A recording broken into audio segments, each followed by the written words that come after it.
আপনারা একটি তথ্য শুনে অবাক হয়ে যাবেন। বাংলাদেশে বর্তমানে ৪,০০০ পাকিস্তানি সৈনিক নানান প্রান্তে ঘুরে বেড়াচ্ছে। এই ৪,০০০ সৈনিক বাংলাদেশে আসলো কি করে? অবাক করার বিষয় হচ্ছে, ডক্টর ইউনূস যখন বাংলাদেশে ক্ষমতায় আসে তখন বাংলাদেশের যে বিদ্যমান অবস্থা ছিল সেই অবস্থায় পাকিস্তানের কোনো নাগরিক, তিনি ডিপ্লোম্যাট হন অথবা তিনি ব্যবসায়ী হন, রাজনীতিবিদ হন, বাংলাদেশে আসতে হলে পাকিস্তানের যে বাংলাদেশ হাইকমিশন রয়েছে সেখানে ভিসা আবেদন করতে হতো। সেই ভিসা পাওয়ার পরে সেই ভিসা নিয়ে বাংলাদেশের এয়ারপোর্ট দিয়ে তারা বাংলাদেশে ঢুকতেন।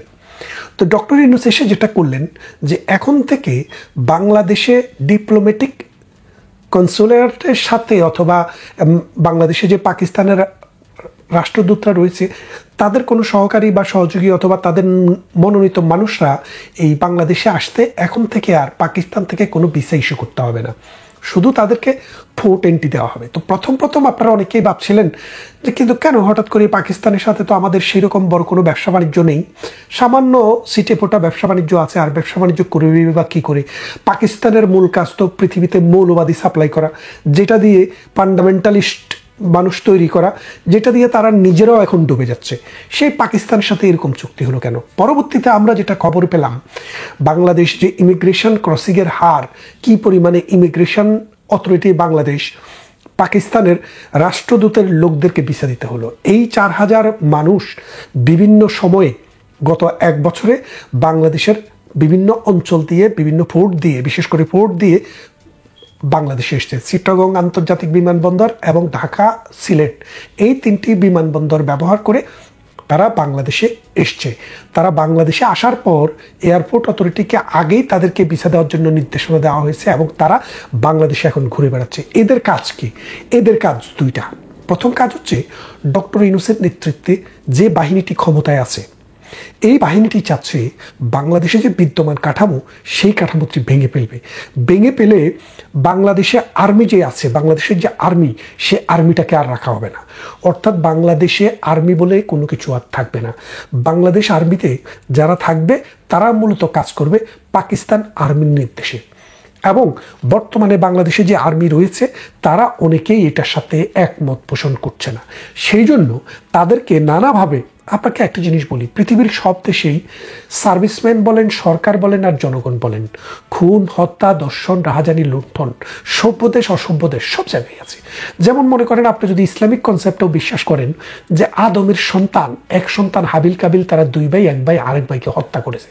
সেই হত্যার পর থেকে আপনি যদি ধর্মীয় দৃষ্টিকোণ থেকে দেখেন, হাজার হাজার বছর মানুষ এই সমাজে, এই রাষ্ট্র ব্যবস্থায় বা সমাজ ব্যবস্থায় অথবা পৃথিবীতে বসবাস করছে, তারা মানুষকে হত্যা করছে। তাদের বিচারও আছে নানান পর্যায়ে, নানানভাবে, কখনো ধর্মীয়, কখনো রাষ্ট্রীয় এই বিচার ব্যবস্থা ছিল। সেই বিচার ব্যবস্থা এখনও আছে, কিন্তু এত বিচার ব্যবস্থা থাকার পরও হত্যা কিন্তু বন্ধ হয়নি। হত্যা কোনোদিন বন্ধ হবে না। মানুষের স্বার্থের দ্বন্দ্ব থাকবে, মানুষের মধ্যে এনিমোসিটি কাজ করবে, মানুষের মধ্যে ন্যায় অন্যায় বোধের পাশাপাশি পশুত্বও কাজ করে, এই হিংসা মানুষের মধ্যে কাজ করে, যার কারণে আইনটি থাকবে। এখন বাংলাদেশে গরু চুরি হইলে সেটার জন্য মানবতা বিরোধীর অপরাধী হচ্ছে। এই তাইজুল, এই পুলিশকে, যে আপনার বাংলাদেশে আপনারা জানেন সিরাজগঞ্জে একজন প্রেগনেন্ট মহিলা পুলিশ সহ 12 জন পুলিশকে জবাই করে হত্যা করে তাদেরকে গায়ে আগুন লাগিয়ে দেওয়া হয়েছে। সেটার নেতৃত্ব দিয়েছে তাইজুল। কোন তাইজুল? অ্যাডভোকেট তাইজুল, রাজাকার পুত্র তাইজুল। কোন তাইজুল? যুদ্ধ অপরাধীদেরকে ডিফেন্ড করেছিল সেই তাইজুল। কোন তাইজুল? যেই তাইজুল এখন এই ডক্টর ইউনূসের পুতুল সরকারকে ব্যবহার করে পাকিস্তানি আইএস বাহিনী দিয়ে বাংলাদেশে একটি যুদ্ধ অপরাধীর বিচার করছে। যে দেশে যুদ্ধ হয়েছে 71 সালে, আর এখন বিচার হচ্ছে এই যুদ্ধে যারা বাংলাদেশের পক্ষে কাজ করেছে তাদের এবং তাদের সাপোর্টারদের। তো পাকিস্তান বাহিনী দেখলো যে এখন বাংলাদেশ আর্মি যদি রিভল্ট করে তাইলে কিন্তু এই বিচারটা করা যাবে না, পাকিস্তানি বাপ দ্বারা এখানে প্রতিষ্ঠা করা যাবে না। সেই জন্য পাকিস্তান সরকারের সাথে ডক্টর ইউনূস গং, জামাতে ইসলামী গং আলাপ আলোচনার ভিত্তিতে 4,000 পাকিস্তানি সৈনিককে বাংলাদেশে নিয়ে এসছে। বাংলাদেশের আনাচে কানাচে, ছদ্মবেশে, বেশে, নানান বেশে, দরবেশের বেশে, ফকিরের বেশে, ফকিন্নির বেশে আপনি এখন দেখবেন পাকিস্তান সেনাবাহিনীর গোয়েন্দা ভিত্তিক 4,000 সেনা বাংলাদেশে ঘুরছে। বাংলাদেশের বিভিন্ন সীমান্ত অঞ্চলে, যেখানে আমরা ভারতের সাথে আমাদের বর্ডার, সেই সব অঞ্চলেও বাংলাদেশের সীমান্তে এখন পাকিস্তানি সেনাদের আনাগোনা।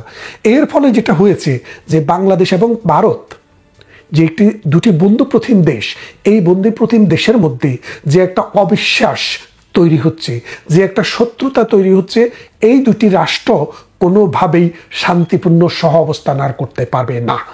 এবং আমি যে কথাটি বলছিলাম যে বাংলাদেশের যে সেনাবাহিনীর 14-15 জন অফিসারের বিরুদ্ধে যুদ্ধ অপরাধের বিচারের জন্য পরোয়ানা জারি করা হয়েছে।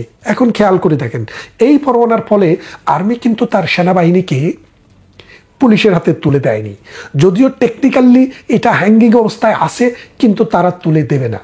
এর ফলে এই ডক্টর ইউনূস গং, তাইজুল গং তারা বুঝতে পেরেছে যে কলাচুরির দায়ে মানুষকে যে আমরা যুদ্ধাপরাধের বিচার করছি, সেটা একটা রিভল্ট আর্মির মধ্যে হতে পারে। সেই জন্য পাকিস্তানি এই আর্মি বাহিনী আসে। এর পাশাপাশি দেখলো যে বাংলাদেশে পাকিস্তানের আর্মি বাহিনীর পরাজয়ের ইতিহাস কিন্তু বহু পুরানো। অর্থাৎ বাংলাদেশি সেনাদের সাথে, বাংলাদেশের মানুষের সাথে যুদ্ধ করে পাকিস্তান বাহিনী 1971 সালে পরাজিত হয়েছে। সুতরাং এখনও পরাজিত হওয়াটা স্বাভাবিক।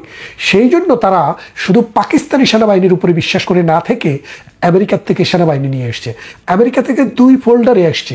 প্রথম ফোল্ডারে কারা আসছে? প্রথমে আসলো হলো যে 2টি যুদ্ধজাহাজ, যে যুদ্ধজাহাজগুলো পারমাণবিক অস্ত্র বহন করে, সেই রকম দুটি যুদ্ধজাহাজ বাংলাদেশের চট্টগ্রাম ডিভিশনে ল্যান্ড করলো। আমেরিকার শুধু সেনা আসলো না, যুদ্ধ আসলো, অস্ত্র আসলো। তারা এখনো কিন্তু চট্টগ্রামে অবস্থান করছে। সর্বশেষ আপনারা যেটা জানেন যে আমেরিকা থেকে একটি নৌবহর এসছে। এই নৌবহরটির নাম হচ্ছে 7th ফ্লিট। বিভিন্ন সময়ে এই যে জাহাজগুলো এই 7th ফ্লিটে থাকে, তাদের বিভিন্ন নাম হয়। বাংলাদেশে যেটা এসছে, এটার নাম হচ্ছে উইলিয়াম ফিটজারল্যান্ড। তো এই ফিটজারল্যান্ড কে ছিলেন? উনি ছিলেন এই ভিয়েতনাম যুদ্ধে একজন কমান্ডার ছিলেন আমেরিকার। তার নামে এই জাহাজটির নামকরণ করা হয়। এই সত্য নৌবহর এখন চট্টগ্রামে গভীর সমুদ্রে নোঙ্গর করা। তাহলে চিন্তা করেন, স্থলযুদ্ধ করার জন্য, আকাশ যুদ্ধ করার জন্য সেনাবাহিনী মজুদ, যুদ্ধের মানে বোমারু বিমান মজুদ, আর চট্টগ্রামের আমাদের যে সমুদ্র বন্দর, আমার যে সমুদ্র সীমা, সেই সমুদ্র সীমায় সত্য নৌবহর। বিশ্বাস করেন 1971 সালে মহান মুক্তিযুদ্ধের সময়ে পাকিস্তান আমেরিকার সাথে একটি সমঝোতা করে আমেরিকা থেকে এই নৌবহরটিকে বাংলাদেশে এনে, কক্সবাজারে এনে যে পাকিস্তানি বাহিনীর সহযোগী হিসেবে যুদ্ধ করার জন্য চেষ্টা করেছিল, এবং আমেরিকা এগ্রি করে এটাকে পাঠিয়েছিল বাংলাদেশে। পাঠানোর সময় আরব সাগরে যখন আসে, আরব সাগরে তারা যখন প্রথম নোঙ্গর করে, সেখান থেকেই তারা দেখতে পায় ভারতের মধ্যে এবং রাশিয়ার মধ্যে একটি মৈত্রী চুক্তি সম্পন্ন হয়। সেই মৈত্রী চুক্তি সম্পন্ন হওয়ার পর সেখানে মূল কথা ছিল ভারত আক্রান্ত হলে কোনোভাবে সেখানে রাশিয়া এসে হামলা করবে। তখন আমেরিকা বুঝলো এখন গেম ইজ ওভার। তখন আমেরিকা বঙ্গোপসাগর পর্যন্ত এই সত্য নৌবহর নিয়ে আসতে সাহস করেনি। কিন্তু এখন এই 53-54 বছর পর বাংলাদেশের এই সমুদ্র উপকূলে আমেরিকার বাহিনীও এখন প্রস্তুত। তাহলে দেখেন, একদিকে পাকিস্তানের 4000 সৈন্য, আরেকদিকে আমেরিকার সেনাবাহিনী, আমেরিকার যুদ্ধ বিমান এবং আমেরিকার সপ্ত নৌবহর বাংলাদেশে ঘাঁটি করা। বাংলাদেশটি আসলে কি হতে যাচ্ছে? এই বাংলাদেশকে তারা একটি প্রক্সি ওয়ার ক্ষেত্র বাড়তে যাচ্ছে। এই প্রক্সি ওয়ারের যে ক্ষেত্রটা বাংলাদেশ হচ্ছে, বাংলাদেশের এখানে কি স্বার্থ? মূলত আমেরিকান বাহিনী প্রধানত সাহায্য করবে মিয়ানমারের রাখাইন প্রদেশে যে বিদ্রোহী গোষ্ঠী আছে, এই বিদ্রোহী গোষ্ঠীকে অস্ত্র দেবে, আর সেই অস্ত্র দিয়ে বার্মাকে পরাজিত করবে। বার্মাকে পরাজিত করে এই বঙ্গোপসাগরের তটরেখায় একটি বাফার স্টেট তৈরি করবে। সেই বাফার স্টেটটি হবে আমেরিকার দক্ষিণ পূর্ব এশিয়াকে কন্ট্রোলে রাখার, দক্ষিণ পূর্ব এশিয়াকে প্রেসারে রাখার একটি লঞ্চিং প্যাড। আর সেই কাজটি এই বাংলাদেশে বসেই করবে। ডক্টর ইউনূস ক্ষমতায় আসার পর আমেরিকাকে খুশি করার জন্য আমেরিকার সাথে নন ডিসক্লোজার একটি এগ্রিমেন্ট করেছে। নন ডিসক্লোজার মানে হচ্ছে, আমার সাধারণ জনগণের জন্য বলতে চাই, যে দুটি দেশের মধ্যে একটি চুক্তি হবে। চুক্তিটি শুধু সরকারের কর্তা ব্যক্তিরা জানবে, জনগণের কাছে সেটা প্রকাশ করা যাবে না। অর্থাৎ ওখানে একটি ক্লজ থাকে, এই চুক্তিতে যা কিছু আছে এই দুই দেশের সরকার ছাড়া আর জনগণের কাছে সেটা প্রকাশ করা যাবে না। তাহলে ডক্টর ইউনূস সেই রকম একটি নন ডিসক্লোজার এগ্রিমেন্ট করে আমেরিকাকে এখন বাংলাদেশের ভূখণ্ড ব্যবহার করতে দিচ্ছে। এদিকে আবার পাকিস্তানের সীমান্তে কিন্তু আফগানিস্তানের সাথে একটি যুদ্ধ চলছে। এই যুদ্ধটি মোটামুটি আফগানিস্তানের কাবুলে, পাকিস্তানের ইসলামাবাদে অলরেডি কাউন্টার অ্যাটাক হয়েছে দুই দেশে। প্রথমে পাকিস্তান অ্যাটাক করেছে, পরবর্তীতে আফগানিস্তানও অ্যাটাক করেছে। পাকিস্তানের 58 জন সৈনিক মারা গেছে। কাবুলে কি পরিমাণ মানুষ বা সৈনিক মারা গেছে সে তার সঠিক তথ্য পাওয়া যায় নাই, যেহেতু এই মৌলবাদী রাষ্ট্রটি, এই বর্বর রাষ্ট্রটি, এই আয়ামি জাহেলিয়াতি রাষ্ট্রটি বিদেশি কোনো সাংবাদিককে প্রবেশ অধিকার দেয় না এবং সংবাদপত্রের স্বাধীনতা সেখানে নাই, যার কারণে সেটি আমরা সঠিকভাবে জানতে পারিনি। কিন্তু এখন এই পাকিস্তান এবং আফগানিস্তানের সাথে যুদ্ধ হচ্ছে। ভবিষ্যতে এই বাংলাদেশ ব্যবহৃত হবে, এখান থেকে রিক্রুট করা হবে আফগান যোদ্ধাদের জন্য জঙ্গি।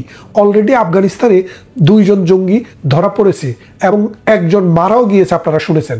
এই জঙ্গি উৎপাদন বাংলাদেশে যেন করা যায় সেই ব্যবস্থা হচ্ছে এবং বাংলাদেশের মাটিটিকে যেন দীর্ঘস্থায়ী একটি যুদ্ধের ক্ষেত্র বানানো যায়, আমেরিকা যাতে এসে এই দেশটি দখল করে নিয়ে যেতে পারে সেই ব্যবস্থা ডক্টর ইউনূস এবং খালিদ ইয়াজরা করে দিয়েছেন। এখন ভারতের জন্য বাংলাদেশ একটি গলার কাঁটায় পরিণত হয়েছে। ভারত এখন কি করবে?